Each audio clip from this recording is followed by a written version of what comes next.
আসসালামু আলাইকুম ও রহমতুল্লাহি ওবরাকাতুহ। বন্ধুগণ, কেমন আছেন আপনারা? আলহামদুলিল্লাহ, আমি আল্লাহ তাআলার অশেষ মেহেরবানিতে ভালো আছি। আমি আল্লাহ তাআলার কাছে এই আশাবাদী যে আপনারাও ভালো আছেন। বন্ধুগণ, আমি আবারও আপনাদের সামনে উপস্থিত হয়েছি মাসিকের রক্ত বন্ধ করার দ্বিতীয় আর একটা আমল নিয়ে। অনেক মা বোনেরা এমন আছেন যে মাসিকের রক্ত কোনো মতেই বন্ধ হচ্ছে না। অতিরিক্ত রক্ত ঝরার কারণে অনেক মা বোনেরা অনেক অসুস্থ হয়ে পড়ে, বিছনার থেকে উঠতে পারে না, সংসারে কোনো কাজকর্ম করতে পারে না। ওই সমস্ত মা বোনদের জন্য এই ভিডিওটা বানানো হয়েছে। তো চলুন আমরা আমলটা জেনে নেই, শিখে নেই। যদি এরকম দেখা যায় যে মাসিকের রক্ত বন্ধ হচ্ছে না, তাহলে বুঝে নেবেন যে আপনার শরীরে হয়তো কেউ বান মেরেছে, জাদুটোনা কুফুরি করেছে।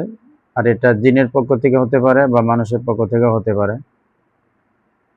আর এই ধরনের সমস্যার কারণে মা বোনদের জরায়ু নষ্ট হয়ে যায়,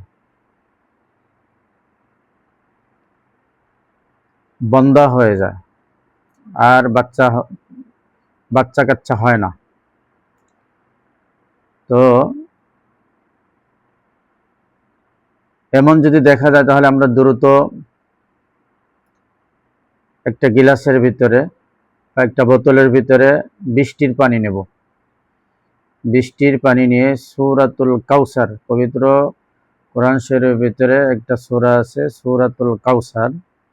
এই সূরাতুল কাউসার আমরা ৩১৩ বার বিসমিল্লাহ সহকারে পাঠ করব। আমল করার শুরুতে আমরা ১১ বার দুরূদ শরীফ পাঠ করব। আমল শেষ হলে আবার ১১ বার দুরূদ শরীফ পাঠ করে এরপরে এই পানির ভিতরে ফু দেব। ফু দিয়ে এই পানিটা আমরা ৭ দিন পর্যন্ত এই পানি দিয়ে আমরা গোসল করব এবং ৭ দিন আমরা ৩ বেলা খাবো, সকাল, দুপুর এবং রাত্র। সকাল, দুপুর, রাত্র আমরা ৩ বেলায় পানিটা খাবো এবং গোসল করব।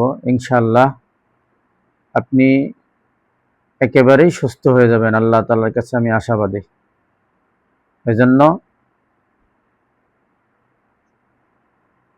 এই ভিডিওটা আমরা বেশি বেশি শেয়ার করব, যাতে করে যারা এই ধরনের সমস্যায় পতিত হয়েছে এই আমলের মাধ্যমে আল্লাহ তাআলা তাদের জন্য শিফা নসিব করেন, আমল করতে পারেন। এজন্য আমরা এই ভিডিওটা বেশি বেশি শেয়ার করব। যারা আমার চ্যানেলটি সাবস্ক্রাইব করেছেন তাদের জন্য অসংখ্য ধন্যবাদ।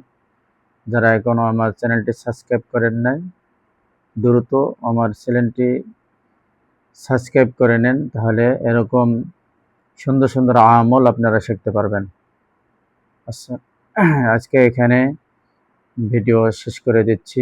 দেখা হবে অন্য কোনো দিন অন্য কোনো ভিডিওতে। আসসালামু আলাইকুম ওয়া রাহমাতুল্লাহ।